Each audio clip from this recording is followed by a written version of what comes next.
Hello and welcome to Life Adventure Philippines. In this channel, we create videos about travel, hiking, adventures, and everything in between to inspire you to get out there and experience nature in real life.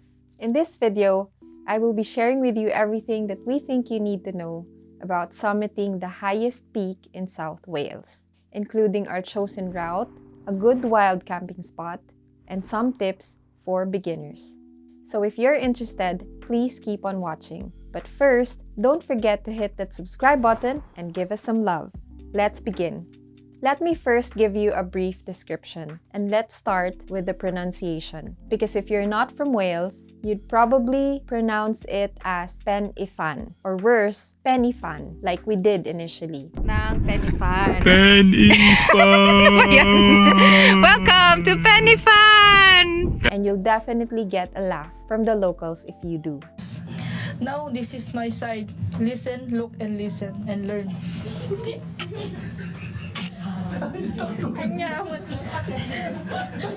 The correct way to pronounce this iconic Welsh mountain is actually Pen-y-fan, which means top of this place, or summit of the beacons in English, which is quite a fitting name for being the tallest point in this area. It has a twin summit known as Corn Du, pronounced as Corn D, which is the second highest point and is standing right next to Pen-y-fan. Both summits were used as burial grounds during the Bronze Age, hence the stone pile that you'll see at the summit. Pen-y-fan is the top choice in the Brecon Beacons and is one of the most popular hikes in Wales alone. It is standing at an elevation of 886 meters above sea level and has a flat top peak.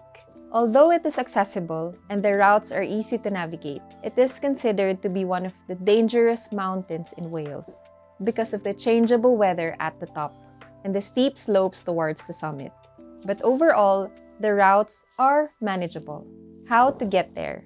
Whichever part of UK you're coming from, you need to get to Cardiff, and your next destination will then depend on the path or route that you've chosen. We took the train from Liverpool Lime Street to Cardiff train station, and it took us 4 hours to arrive there. Our train tickets cost us £51 off-peak for two with two together rail card. Then from Cardiff, we took the bus bound to Newtown and then hopped off at Story Arms car park. Travel time was around 1 hour and 30 minutes and our bus ticket was £6 each. For the routes, there are multiple access points to Pen-y-fan. Some are longer and challenging than the others, but all finishes with a steep ascent to the top. The shortest route is the one starting from Pontardarf car park. This is the most popular and the busiest too. This route is said to be strenuous as it is uphill most of the way. The route that we did, on the other hand, is the Story Arms route, starting from Story Arms car park.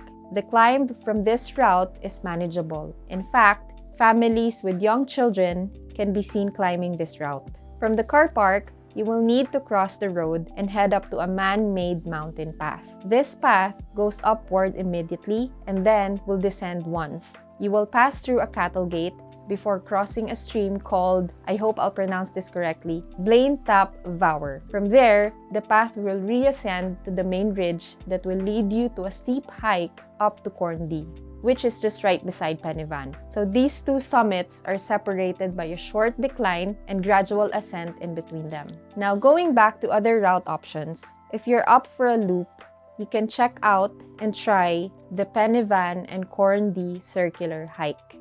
This route is a combination of the first two routes that I've mentioned previously.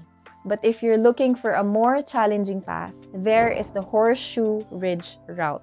This route is said to be the toughest and difficult to navigate in poor weather conditions. And it also includes the 4 main peaks found in the Brecon Beacons, namely Vanibig, Creeben, Pen-y-fan, and Corn D.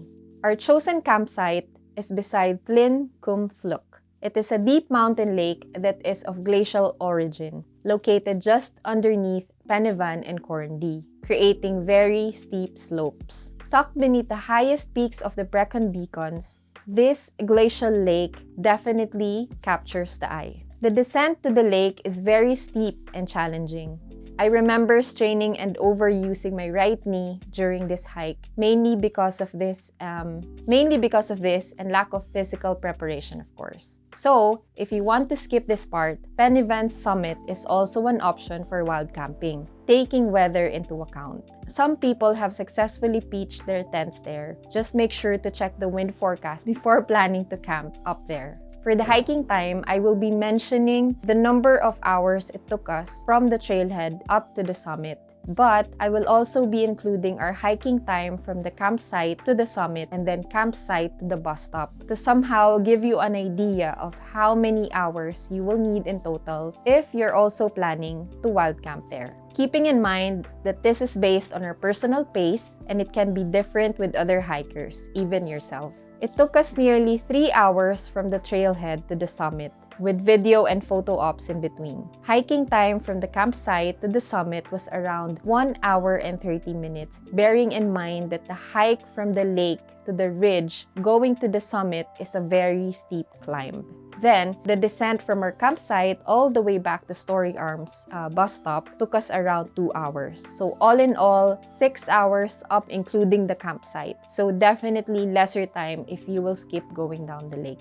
Let's now briefly talk about our actual hike and itinerary. Day 1, we traveled from Liverpool to Cardiff and we've joined together with a friend who traveled from London. Then from Cardiff train station, we walked to the city center and traveled to Story Arms by bus. From Story Arms, we started hiking up to Corndee and then traveled down to Flin cum Fluc before sunset and spent the night there. Day 2 started really early for us at around 4:30 in the morning. We started hiking up to Penivan, reaching the summit of Corndee at around 6 o'clock in the morning, just before the sunrise. We were actually surprised to see crowds of people gathering at the top to watch both the sunrise and the sunset on top of Penivan. Apparently, it is a part of the Welsh tradition, especially by people living nearby, to rise early and catch the sunrise while having a cup of tea at the top. To be honest, that sunrise we've witnessed at the top of Corndee with the view of Penivan as the foreground was one of the best sunrise I've seen in my life. We then started hiking to Penivan, and after spending some time at the summit, as the sun rises further above the horizon, we headed back to the campsite to pack up our stuff and then hike back down to Story Arms. We were met with wild horses in the field and a group of cows chilling at the trail on our way down, which is definitely one for the books. Now here are some simple tips for beginners who are planning to hike Penivan.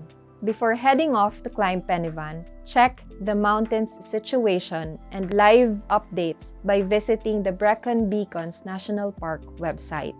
Also, don't forget to check the weather and prepare your clothing properly. The Brecon Beacons can be covered in fog, winds, and can be dangerous in storms. And on hot days, it can be scorching hot, so you will need sun protection and lots of hydration. What might start on a sunny day could quickly turn into fog and rain as you get higher in any British mountain. So be prepared for when the weather gets bad. Next is to know the sunrise and sunset times so you won't miss them. Because I tell you, the view from Penivan offers the best sunset and sunrise views. Some of our photos can attest to that.